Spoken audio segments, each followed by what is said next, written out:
Bom, bem-vindos e bem-vindas à mesa Pensamento Computacional Muito Além dos Códigos, que é parte da trilha de debates sobre ativismo digital negro dentro da Feira Preta de 2020. Meu nome é Clécio Santos, eu sou engenheiro de computação e faço mestrado na pesquisa sobre raça e tecnologia na UFRJ, e tive o prazer de aceitar o convite para mediar esse debate com a Nina da Hora e a Anicele Santos, e já vou pedir para que elas se apresentem aqui para vocês. Nina, por favor. Boa, Clécio, muito obrigada. Um prazer aqui estar com a Anicele de novo. É sempre um prazer estar com a Shuri. É um prazer te conhecer, Clécio. Então, muito obrigada, galera, pelo convite de estar aqui participando dessa mesa da Feira Preta. Eu sou a Nina da Hora, Nina é apelido, da Hora é sobrenome mesmo. Eu sou cientista da computação, estou me formando aqui pela PUC do Rio de Janeiro e eu me dediquei nos últimos anos a pesquisar sobre pensamento computacional e algoritmos. E é isso, a gente vai bater um papo sobre isso hoje. Olá, pessoas. É um prazer estar aqui participando da Feira Preta. É um prazer estar com Nina mais uma vez. Prazer também, Cláudia, estar te conhecendo hoje. Eu sou a Anicele Santos, eu sou de Pernambuco. Eu sou formada em análise e desenvolvimento de sistemas. Eu trabalho voluntariamente, né, no Lab, que é um laboratório de análise de dados para o público periférico, junto ao público periférico. E espero que a gente tenha um bom momento hoje e possa contribuir aí com a Feira Preta, que é um espaço muito maravilhoso, e agora nessa versão vai poder chegar a mais pessoas, elas poderem ter mais acesso a toda a plataforma. Então, gente, esse é um debate, acho, muito importante nesse Novembro Negro. São 3 pessoas da área de computação, 3 pessoas negras na área de computação, né, que é um acesso ainda muito difícil e que hoje em dia também enfrentamos ainda a problemática da discriminação dentro dos códigos, né, dessas plataformas que a gente tem dado. E no debate se propõe a falar sobre o pensamento computacional. Então vamos tentar, né, minimamente desenhar para as pessoas o que é esse pensamento computacional. O que é isso? O que é que vocês me dizem? Como é que vocês resumem o pensamento computacional para a gente? Eu entendo o pensamento computacional como uma forma da gente conseguir usar conceitos da computação no nosso dia a dia, sem necessariamente a gente utilizar máquinas. Então, eu curto falar que está muito ligado ao raciocínio, né? Como que você desenvolve o raciocínio necessário para você utilizar os conceitos de computação e conseguir aplicar ele na resolução de problemas do dia a dia ou na realização de atividades do dia a dia. O pensamento computacional ele é super importante, principalmente quando a gente está lidando enquanto público periférico, né? Que a gente tem uma dificuldade enorme de conseguir os aparatos tecnológicos, e aí ele vem para trazer essa quebra de que a gente não precisa necessariamente ter a máquina para resolver os nossos problemas. A gente pode pensar a partir do nosso dia a dia e de coisas que a gente já faz naturalmente. Então, eu acho que a gente poderia, quando eu digo a gente, né, de maneira geral, poderia ser pensado a tecnologia, a porta de entrada da tecnologia deveria ser sempre o pensamento computacional para partir para outros setores e outras coisas, antes da gente pensar sobre máquinas e algoritmos e todos esses aparatos que a gente sempre pensa e acaba dificultando todo o processo, inclusive de aprendizagem. Assim, se a gente já tem essa questão com o pensamento computacional, essa talvez dificuldade da educação de passar isso de uma maneira leve, de uma maneira intuitiva, de uma maneira que dialogue com a nossa realidade, e ainda quando a gente entra na questão da temática racial, que é uma temática também muito presente nas nossas vidas, sobretudo de pessoas negras, dentro de uma formação tecnológica, aí o desafio é muito maior. Principalmente que a gente sabe que a maioria, né, dos nossos professores e a tradição da formação em computação é uma tradição eurocêntrica que não considera uma realidade que é latente no mundo e, sobretudo, num país com histórico de colonização como é o Brasil. E como é que vocês veem que mudanças que poderiam ser feitas na educação superior, né, em computação, por exemplo, para formar engenheiros, engenheiras, cientistas de computação antirracistas? Vou começar Você. a responder essa e eu acho que a Nina ela vai poder falar, inclusive, bem melhor que eu, porque ela faz um trabalho excelente voltado a esse conhecimento do que eu vou iniciar aqui, que é, e talvez pareça até um pouco utópico, a gente pensar de essa quebra, né, de ter toda uma questão antirracista, a gente tentar pensar a partir de onde é o berço da nossa civilização, né? A gente pensar de onde é o berço, a partir do berço, essas questões tecnológicas, e aí eu já indicando, nesse primeiro momento, um livro maravilhoso, que é o meu livro de cabeceira, que é o livro Comunidades e Ativismos Digitais, do Tarcísio, e ele tem um capítulo que é muito interessante, que fala justamente sobre essa, na verdade ele tem vários capítulos interessantes, né? Mas tem um que ele é bem interessante, que fala justamente sobre esse berço tecnológico e sobre essa construção tecnológica que vem de um lugar onde a gente não costuma olhar. E aí eu acho que para ter essa quebra nesse contexto antirracista, a gente deveria olhar para onde de fato são as origens, ao invés de a gente ou só reproduzir essas questões de porque Bill Gates, porque eu sei quem, porque todo aquele contexto branco que a gente vê de uma história de tecnologia, de uma história de nascimento de computador e tudo isso. Então eu penso que, de repente, voltar para essas origens, e aí é um trabalho mais difícil de fazer, porque hoje a gente tem uma porcentagem muito pequena de professores negros, né, dentro das universidades. E é muito difícil, eu diria que bastante raro, a gente ter um professor que seja branco e que ele vá olhar para todo esse contexto, de onde de fato foram as origens, de quem são essas pessoas que estão produzindo tecnologia de qualidade fora de todos esses contextos, porque a gente costuma olhar as coisas a partir da América, né? Mas a gente não costuma olhar para lá, para a África, o que está sendo produzido. Então, eu penso que um contexto, uma formação antirracista, produzir pessoas que saiam dessas universidades de maneira antirracista, seria a gente olhar para esse caminho, a gente fazer esse caminho de volta, a gente reconstruir esse caminho. E aí, eu pedi muito que uma pessoa branca vá fazer isso. Então, eu acho que a pessoa preta, quando ela tem esse entendimento, entra dentro da faculdade, ela já eu vou botar cabe a ela, mas talvez seja muito pesado eu colocar toda essa questão para que uma pessoa venha carregando, mas de repente talvez ela repensar sobre o que é que por que é que ela está ali? E aí é um contexto todo de você pensar sobre ancestralidade, de todo um povo que lutou para que você chegasse naquele lugar e a partir daquele lugar e a partir daquele conhecimento, o que é que você tem para apresentar para esse público que está ali só reproduzindo toda uma fala que a gente sabe que a história de verdade não é bem essa. E aí eu acho muito interessante, e Nina vai poder falar muito bem quando ela traz o podcast dela, que é o Ogunhê, que faz isso de maneira maravilhosa. E aí fica aquele questionamento, o que é que você consome de conteúdo? O que é, quando você está lendo sobre determinados assuntos dentro do universo acadêmico, você procura saber de onde vêm as origens daqueles assuntos, quem são aquelas pessoas, você procura fora da bolha pessoas de pessoas negras que trazem sobre aquele assunto também, ou você só se mantém naquele, quem são as pessoas que você olha, quem são os seus ícones, quem são aquelas pessoas que você admira e leva no seu contexto de pessoas que são representação para você naquele determinado assunto. Eu acho que expandir a bolha, olhando a partir de outras perspectivas, a partir de outras construções, faz com que essa formação antirracista ela venha sendo construída. Mas aí é muito difícil a gente pensar que dentro de uma universidade que já tem todo esse contexto que a gente já sabe que é branco, ela faça isso. Mas não, a partir desse conhecimento, né, e dessa, como eu posso dizer, desse entendimento de que é necessário a gente fazer esse retorno, é necessário a gente olhar a partir de outros horizontes. Eu acho que se torna possível, sim. Eu concordo muito com a Anne sobre esse ponto. Uma dos motivos de eu ter começado o podcast Ogunhê, que é um podcast onde eu falo dos cientistas do continente africano, foi justamente porque na escola, né, no ensino médio, eu não tinha referência de pessoas negras na ciência. Não era apresentado, não era falado em sala de aula quando citava exemplos.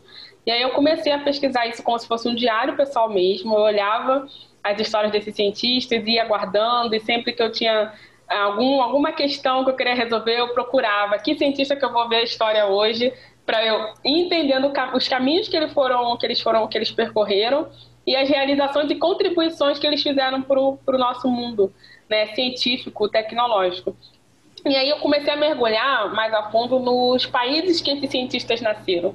Então é muito interessante a gente perceber como que as contribuições elas vão muito além da tecnologia. As contribuições estão na filosofia, estão nas disciplinas básicas, né? Estão na forma que a gente faz cálculo e que foi se perdendo ao longo desse período da humanidade, muito por conta do que a Aniceli falou, das referências muito da América, referências muito europeias, né? Então eu vejo que falta esse link, essa reconexão em alguns aspectos, sim, na universidade, nas escolas, apesar da gente ter uma lei que obriga que a gente tenha ensino de história da África nas escolas públicas e do nível básico, ainda falta muito material e informações para a gente chegar nesse lugar. E o podcast é meio que para isso, é para compartilhar e as pessoas podem usar como elas quiserem esses áudios. Eu recebo muitas perguntas, professora, posso usar? Eu falo, gente, é para usar mesmo. Usem em sala de aula, mostrem esses cientistas para os jovens, para que eles não tenham o mesmo problema que eu tive no ensino médio, de achar que não tinham feitos na ciência. Uma visão horrível até de falar, porque hoje eu sou amiga de várias mulheres negras, pretas na ciência, que me inspiram. Então, assim, como que é difícil fazer essas informações chegar para todo mundo, dependendo do território que a gente vive. Então, é muito necessário que seja feito, e um dos caminhos que eu vejo é parceria com esses projetos que já fazem e criam esses conteúdos, que fazem essa ponte, porque a gente precisa trazer também uma linguagem acessível sobre isso. Há pouco tempo chegou para mim, está aqui na minha estante, o livro do Cheikh Anta Diop.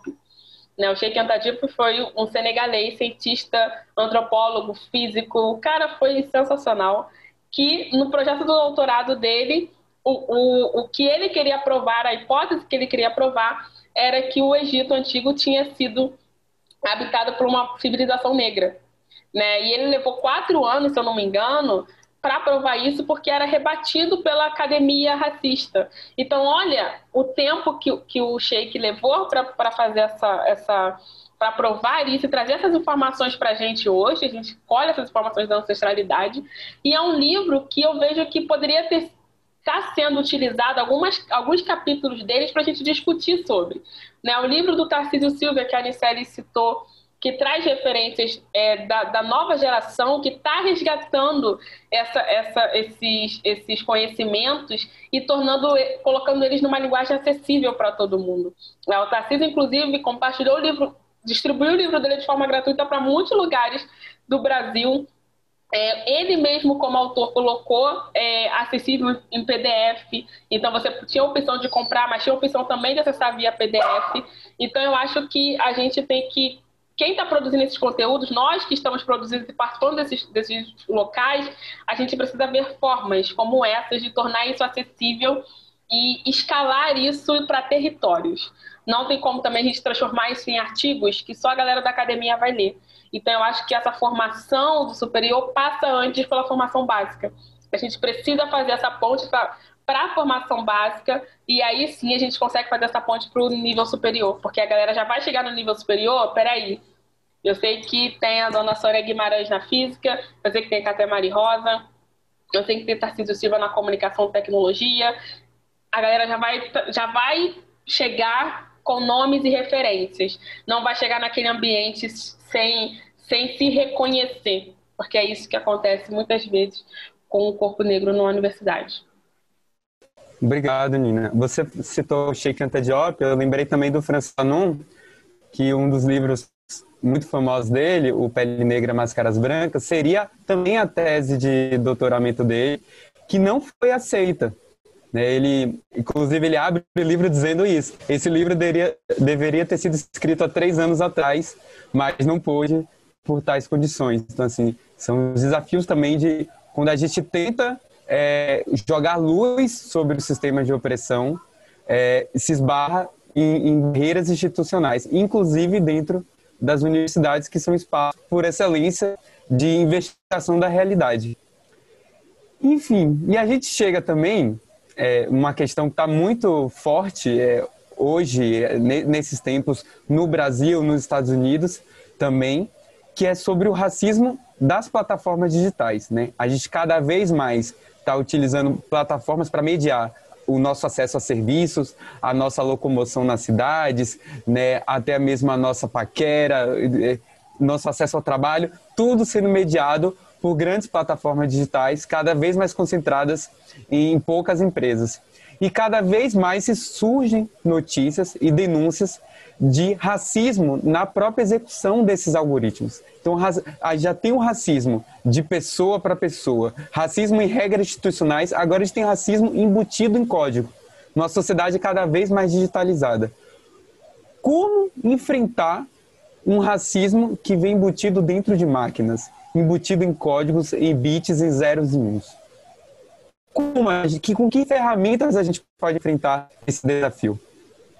Essa é uma pergunta aí de $1 bilhão que está todo mundo se fazendo nesse momento do acesso remoto. Porque a gente tem tantas coisas ainda a entender desses algoritmos de mídias sociais e dessas empresas que são algoritmos privados. Então, uma das coisas que a gente conversa muito entre a gente com a dificuldade da gente, profissional, pesquisador, cientista, entender como esses algoritmos funcionam, né? Porque o referencial deles muda a todo momento. Então, não é algo que eu pesquiso na internet e encontro um passo a passo para entender o algoritmo do Instagram. Não, galera, eu não confio nesses materiais, porque, obviamente, o Instagram não ia deixar aberto o código dele dessa forma, porque senão a gente já estaria mexendo para resolver alguns problemas de racismo algorítmico. Então, entender que essas empresas têm esses algoritmos privados faz com que a gente tenha que ir por um outro caminho, de entender as problemáticas que essa postura está causando na sociedade. Então, a gente não ter essa visão, né, a gente fala mais por roxo aqui, essa visão um pouco mais nítida de como que funcionam esses algoritmos, ou de como que a gente pode, conforme a gente vai usando as redes sociais, denunciar para que isso mude, fica um pouco complicado para a gente ter as soluções na cabeça assim, bate pronto. O que a gente tem muito que fazer, e que eu estou vendo que estão fazendo bastante, é levantar esses questionamentos. Eu acho que levantar o diálogo, o questionamento e essa pauta se faz necessário para que mais pessoas tenham noção de que isso está acontecendo, primeiramente. Porque a gente vive numa sociedade onde a desigualdade social, econômica, racial influencia na desigualdade tecnológica também. Então, isso influencia em educação tecnológica, educação midiática. Tem gente que tem acesso, tem gente que não tem acesso. Tem gente que está ouvindo falar sobre isso e não sabe o que é. Então, como que a gente vai cobrar uma postura, um questionamento dessas pessoas? Então, a gente tem muitos passos que vem antes de chegar na rede, antes de chegar e cobrar essa mudança das empresas. E essa cobrança passa por esses questionamentos que a gente tem que levantar, e a gente tem levantado e tem construído um debate sobre isso.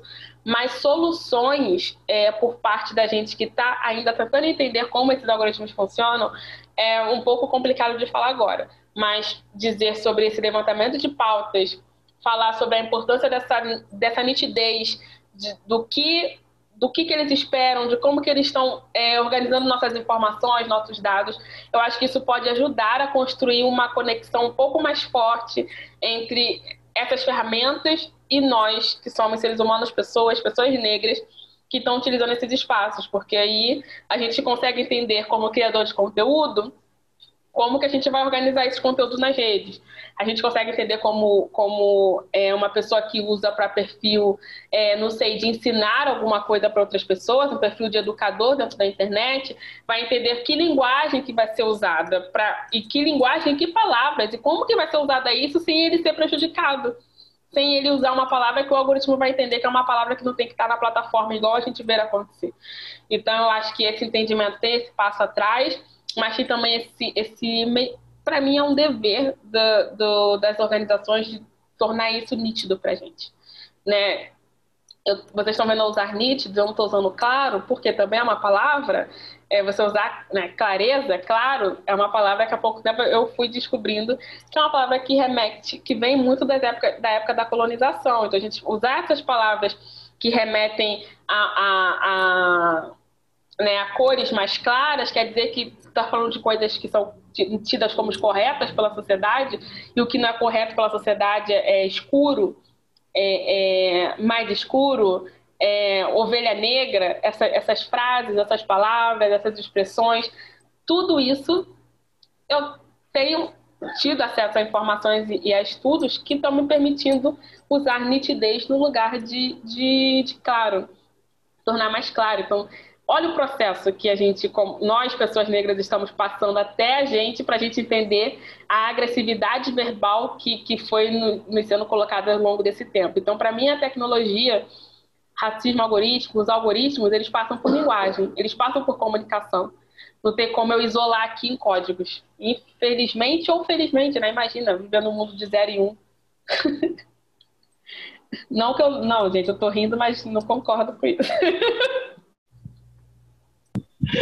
Eu acho que, só complementando a tua fala, eu acho que também tem todo um contexto de letramento digital, né? Porque a gente acaba esquecendo, eu vou dizer esquecendo para algumas pessoas que têm um pouco de entendimento, mas para aquelas que são um pouco leigas, por exemplo, no momento de ódio sobre alguma atitude, ela vai lá e compartilha a situação, achando que compartilhar aquilo ali e emitir sua opinião em cima, pensando na estrutura do Twitter, né? Quando você compartilha uma coisa e escreve sobre aquilo, você, sei lá, é uma maneira de você estar fazendo uma denúncia, e na verdade, quando você vai fazer uma análise sobre aquilo, é uma maneira de você estar dando engajamento à notícia.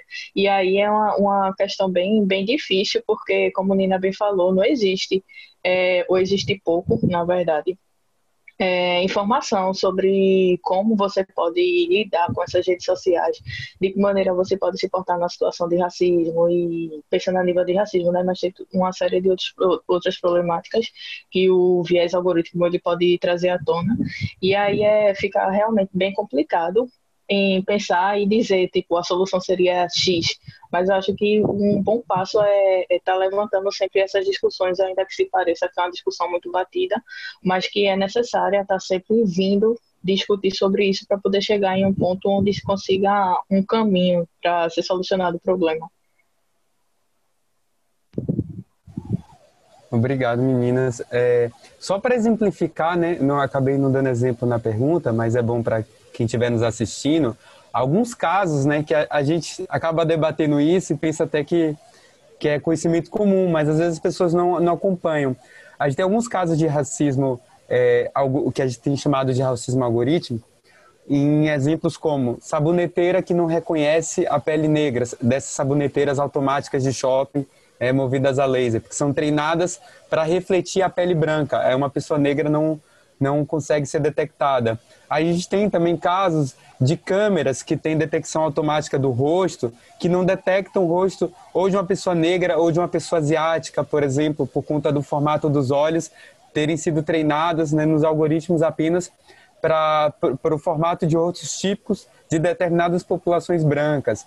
A gente tem exemplo de sistemas automáticos de sentenças, né, que é uma coisa muito grave, que trata de sistema penal nos Estados Unidos, tem usado uma espécie de sistema para avaliar a possibilidade de reincidência de um condenado a cometer novos crimes, e que estudos apontaram que esses sistemas tendem a apontar negros como mais perigosos, né, de uma maneira que não é caso a caso, de uma maneira sistemática. Ou seja, é um racismo que agora começa a ficar automatizado, né? É contra isso que a gente começa a se levantar. Tem também questão de plataformas de hospedagem coletiva, de hospedagem não é nem solidária, né? De hospedagem compartilhada, como se chama, que tendem a não indicar casas de pessoas negras, ou seja, possibilidades assim grandes. Agora no Brasil também sistemas policiais de reconhecimento facial, que também já tem estudos apontando possíveis tendências de criminar mais pessoas negras. Então, é uma série de questões novas e desafiadoras, porque é um racismo que começa a ser implementado de uma maneira automática e em larga escala. E aí eu vou me aproximando da minha última pergunta, que é sobre o ativismo digital negro. Ou seja, o que as pessoas negras têm feito para combater isso com criações novas. E aí tem uma série de iniciativas que vem surgindo nos últimos anos, né? Uma das iniciativas mais antigas que eu conheço, o Quilombo, do Vitor Del Rey, que é um aplicativo para conectar empreendedores negros a consumidores negros, também visando combater a desigualdade no mercado de trabalho. Aí temos a Diaspora.black, uma plataforma de hospedagem também via internet para combater o racismo que já foi denunciado de uma outra grande plataforma. Então criou-se uma nova para ter uma hospedagem que respeite os valores, os direitos humanos e que não discrimine. E uma série de outras iniciativas. Em Salvador tem agora o Traz Favela, do Iago Santos, se eu não me engano, que também busca fazer com que essas plataformas de delivery alcancem as periferias da cidade, onde as plataformas tradicionais de grandes empresas não alcançam por considerar áreas perigosas. Então, existe uma série de iniciativas acontecendo, acho que vocês estão a par delas, e agora, o que vai acontecer, né? Porque a gente também tem um cenário onde a consciência racial no Brasil está cada vez mais forte, né? Nos últimos 7 anos, o número de pessoas que se autodeclaram pretas cresceu em 32%. Então a gente está vivendo um processo inverso à política do embranquecimento que vigorou durante boa parte do século XX, onde as pessoas pretas se declaravam pardas, as pardas se declaravam brancas, né? Naquela tentativa de fugir da discriminação. E agora a gente tem as pessoas pretas se afirmando pretas e indo para a internet e criando negócios digitais com essa afirmação, trazendo a luta antirracista para o mundo digital. Como vocês veem isso no próximo ano, por exemplo, nos tempos que tem por vir? Como é que vocês veem esse cenário do ativismo negro na internet?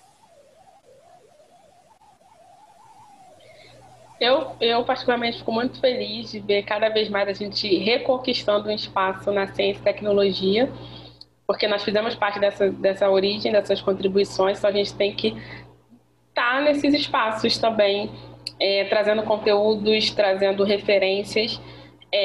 Eu vejo que ainda é um local do ativismo digital bem perigoso para as pessoas negras, tanto a violência verbal e não verbal, que muitas pessoas passam nas redes sociais e que muitas delas não têm ainda um fim, as denúncias não funcionam, enfim, muitas perseguições que acontecem com creators negros, com profissionais negros nessas redes, mas eu vejo com bons olhos esse ativismo por parte do nosso povo, porque os nossos ancestrais, eles abriram caminhos que a gente ainda nem descobriu. Alguns a gente descobriu e está conseguindo demarcar, outros a gente ainda precisa de uma certa maturidade mental para descobrir e visualizar, que às vezes faz parte do nosso dia a dia, mas a gente não está conseguindo visualizar. Então eu vejo que essas iniciativas que você citou, tem uma iniciativa que eu vou deixar, e tomara que a Enes cite, que foi a iniciativa que tiveram durante essa quarentena do Clube do Livro, mas eu não vou dar spoiler, eu vou deixar ela citar, que para mim também foi uma iniciativa incrível de ocupação de plataformas digitais. Então eu acredito que o Ogunhê, o podcast Ogunhê, o livro do Tarcísio, o Tarcísio dentro desses espaços, pessoas como Maria Rita Casagrande, pessoas como Katia Mari Rosa, pessoas como Sônia Guimarães, pessoas como Dandara, nossa amiga cientista de dados de Recife. Essas pessoas ocupando esses espaços, ocupando os eventos digitais que têm acontecido, essas pessoas à frente de organizações, coletivos e projetos que conseguem projetar um futuro diferente do que a gente encontra no presente para a população negra, para mim é o que faz sentido de eu estar numa área como a computação, porque não faz sentido, entendendo os nossos objetivos aqui coletivos, não faz sentido eu estar numa área onde o coletivo não seja respeitado e não seja reivindicado. Então, para mim, o ativismo digital por parte das pessoas negras é isso, esse coletivo e esse resgate de um lugar que também é nosso, né? E que a gente contribuiu muito para a origem deles, e a gente precisa entender os momentos que isso foi se perdendo. O momento que isso foi se perdendo é o que a gente vai resgatando aos poucos. É assim que eu vejo esses grupos, essas soluções dentro desses espaços digitais. E aí eu penso por esse caminho de da gente pensar sobre o contexto de quem fez antes todo esse processo e a gente em algum momento dessa vida acabou se perdendo, como Nina encerrou na fala dela, que em algum momento isso foi perdido. E aí eu vou colocar dessa maneira, mas talvez seja uma maneira meio rude de estar dizendo isso, mas acho que a gente, quanto pessoa preta, não faz mais do que nossa obrigação por tudo que a galera que veio antes da gente, e talvez hoje a galera seja um termo errado, desrespeitoso para a ancestralidade, mas todo aquele povo veio e sofreu e chorou e derramou sangue para abrir esse caminho que a gente está seguindo hoje. Então, eu acho que é certo a gente estar fazendo o que a gente está fazendo e ainda é pouco. Por mais que o pessoal diga, mas os negros estão todos se juntando e tá essa revolução toda acontecendo, ainda está pouco. A revolução está em curso, como diz Bia Ferreira. Escutem Bia Ferreira. Então, é importante sim, enquanto, é como eu disse logo na primeira pergunta, né, que se a gente for esperar de uma pessoa branca ou de um professor branco, que ele venha fazer esse resgate, vai ser muito difícil acontecer. Então, somos nós, pessoas pretas, que temos que fazer mesmo esse resgate, somos nós que temos que estar com essa responsabilidade de trazer, resgatar a memória, todo esse contexto de tudo que foi perdido, e a gente pela gente, consumir pessoas pretas, olhar para pessoas pretas, tornar essas pessoas em evidência, tornar essas pessoas públicas, tornar seus trabalhos vistos, participar de espaços onde tenha tudo isso. E aí Nina citou sobre o Clube do Livro, a gente aproveitou para colocar em prática uma ideia nesse momento de pandemia, e aí a gente iniciou um Clube do Livro, uma iniciativa que eu participo, chamada Inspirada na Computação, e lá a gente discutiu todos os capítulos do livro de Tarcísio Silva, que já foi bastante citado nessa live. Por favor, leiam.